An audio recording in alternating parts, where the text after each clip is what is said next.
নমস্কার বন্ধুরা, নতুন আরেকটি রেসিপি নিয়ে আমি হাজির হয়ে গেলাম। আজ আমি তৈরি করে দেখাবো গাজরের টক বা গাজরের চাটনি। প্রধান উপকরণ বলতে কয়েকটি গাজর, সামান্য পরিমাণ তেঁতুল এবং সামান্য পরিমাণ চিনি হলেই চলবে। প্রথমে গাজরগুলিকে এরকম কাটার দিয়ে ভালোভাবে কুচিয়ে নিতে হবে। গাজরগুলিকে কুচানো হয়ে গেলে কড়াইয়ে সামান্য পরিমাণ তেল দিয়ে তেলটা গরম হলে তাতে সরিষা ফোড়ন দিয়ে গাজরগুলিকে ঢেলে গাজরগুলিকে ভেজে নিতে হবে। আর তেঁতুলটাকে আগেই একটা বাটির মধ্যে জল দিয়ে ভিজিয়ে রাখবেন, তাহলে যখন আপনি গাজরের মধ্যে তেঁতুলটা দিবেন তাহলে খুব সহজেই মিশে যাবে।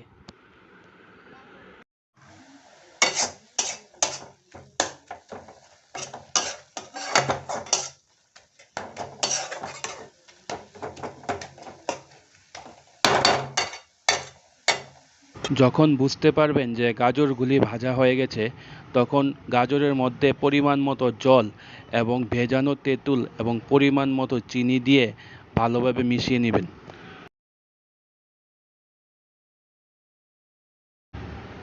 এবার কিছুক্ষণ সময়ের জন্য গাজরের চাটনিটাকে ঢেকে রেখে দিন। ঢাকনা উঠিয়ে দেখবেন তৈরি হয়েছে আপনার গাজরের চাটনি।